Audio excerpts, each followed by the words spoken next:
থেকে একটা ফুলের গন্ধ নিলাম, 2011 থেকে একটা ফুলের গন্ধ নিয়েছি। দুটো ফুল এখন এক্সপায়ার হয়ে গেছে। এক্সপায়ার ফুল যদি ঘরে রাখা হয় সেটা দুর্গন্ধ ছড়াতে শুরু করেছে, পোকা জন্মাবে, আমাদের স্বাস্থ্যের পক্ষে ক্ষতি হবে। তাই বাংলার স্বাস্থ্যের জন্য দুটো ফুলকে বিসর্জন দিন। মেয়রের ওয়ার্ডে আবার বহুতল ভেঙে বিপত্তি, কি দেখছেন? ব্যাপার নয়, আপনারা দেখুন না কিভাবে পৌরসভা এলাকাগুলোতে দেখুন বেআইনি ভাবে জলাশয়গুলোকে, পুকুরগুলোকে বুঝিয়ে বাড়ি তৈরি করেছে। না স্যাংশন প্ল্যান আছে, না কোনো প্ল্যান আছে, উইদাউট প্ল্যান এগুলো করেছে। আর এগুলোর জন্য সম্পূর্ণভাবে মেয়র সাহেবকে দায়িত্ব দিতে হবে, দায়ী, এবং লোকাল কাউন্সিলরও দায়ী। দক্ষিণ মালদায় কি হবে আপনাদের প্রার্থী দেওয়ার চিন্তা ভাবনা চলছে ভাই। দক্ষিণে কিন্তু উত্তরে অলরেডি দিয়ে দিয়েছি। দক্ষিণেও আজকে আমাদের কর্মী সভা ছিল, বললাম আর কয়েকটা মুহূর্ত অপেক্ষা করবো। কংগ্রেস যদি মনে করে শুধু আইএসএফ এর ভোটটা নেবে, আইএসএফ এর নেতৃত্বকে মানতে পারবে না, আইএসএফ কে এগিয়ে চলা গিয়ে তাদের ঈর্ষার কারণ হয়ে দাঁড়াবে, তাহলে কংগ্রেসের সাথে আমাদের লড়াইয়ের ময়দানে দেখা হবে। আপনার জেলার প্রধান সমস্যা পরিযায়ী এবং ভাঙন সমস্যা, দুই সরকারই সমাধান করতে ব্যর্থ। আপনি প্রধান দায়িত্ব কার দেখছেন? দেখুন, একজনের যুক্তরাষ্ট্রীয় পরিকাঠামো, দুটো সরকারের সমাধান কেউ এড়িয়ে যেতে পারে না। এনটিপিসির কারণে এর জন্য ভাঙন যেমন হচ্ছে, ব্যারেজের জন্য যেমন ভাঙন হচ্ছে, সাথে সাথে রাজ্য সরকার বিভিন্ন প্রকল্প করছে, কোটি কোটি টাকা খেলা মেলা করে দিচ্ছে, খরচ করে দিচ্ছে, কিন্তু বিজ্ঞানসম্মতভাবে কংক্রিটের বাঁধ নির্মাণ করে সমস্যাকে সমাধান করছে না কেন? কি দেখছি, ফি বছর ভাঙন হয়ে যাচ্ছে, বিঘে বিঘে জমি নষ্ট হয়ে যাচ্ছে, রতুয়া থেকে শুরু করে এদিকে ফারাক্কা, কিন্তু কোনো নির্দিষ্ট পদক্ষেপ নাই। সেই জন্যই তো লড়াই আমরা করছি। আমি বিধানসভার মধ্যে গিয়ে এখানকার দুর্দশার কথা, আমি একাধিকবার এখানে ঘুরে গিয়েছি, ভাঙন থেকে গিয়েছি, এই দুর্দশার কথা স্বচক্ষে দেখেছি।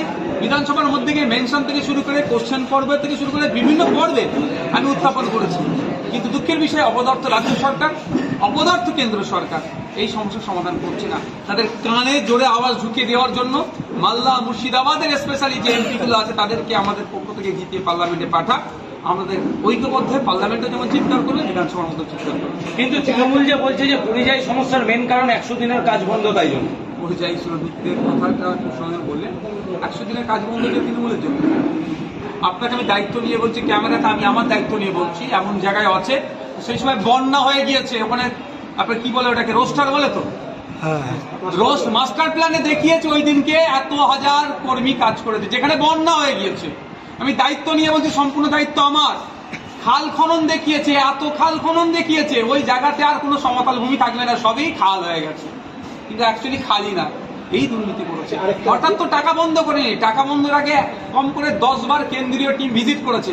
এটাও কিন্তু বিজেপি বলছে না, কারণ বিজেপি যদি তৃণমূলের বিরুদ্ধে বেশি বলে ওদেরই গায়ে লাগবে, তো ওদেরই তো দোষ, এটা বিজেপি বলছে না। সব ডেটা আমি নিচ্ছি, যে কারণগুলো কেন্দ্রীয় এজেন্সি এসে দেখিয়ে গিয়েছিল যে এইগুলো সমস্যা হয়েছে, এগুলো সমাধান করুন, তার যথাযথ সময়ে যথাযথ চিঠি না দেওয়ার ফলে অবশেষে বন্ধ করেছে। তবে হ্যাঁ, কেন্দ্র সরকার টাকাটা যে বন্ধ করে দিয়েছে, এর আমি চরম বিরোধিতা করছি, অন্যায় করছি।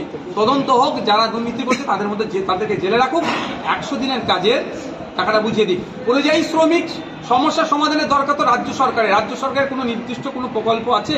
ইন্ডাস্ট্রি করেছে? একটা কারখানা উদ্বোধন করেছে বলুক তো রাজ্য সরকার? প্রতি বছর তো বিশ্ববঙ্গ বাণিজ্য সম্মেলন করছে।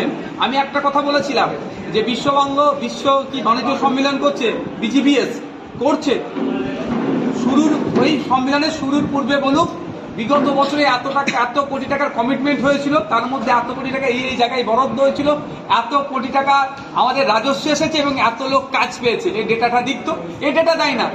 বাণিজ্য সম্মেলনের শেষে ভুয়ো যারা আপনার প্রতিশ্রুতি দিয়ে যাচ্ছে, আমাদের ট্যাক্সের টাকায় 3000 টাকার প্লেট খাচ্ছে, 5000 টাকার প্লেট খেয়ে চলে যাচ্ছে, তারা এত হাজার কোটি টাকা দেবো, ব্যবসা করবো, অত হাজার কোটি টাকার ব্যবসা করবো, বছর পার হয়ে গেলেও কিচ্ছু দেখতে পায় না। মমতা ব্যানার্জি যতদিন এই রাজ্যে থাকবে কোনো শিল্প আসবে না। এই মমতা ব্যানার্জিকে আমরা গণতান্ত্রিক প্রক্রিয়ায় বিসর্জন দিলেই এই রাজ্যে শিল্প আসবে, তখনই পরিযায়ী শ্রমিক সংখ্যা কমবে, আমাদের রাজ্যে কাজ বাড়বে।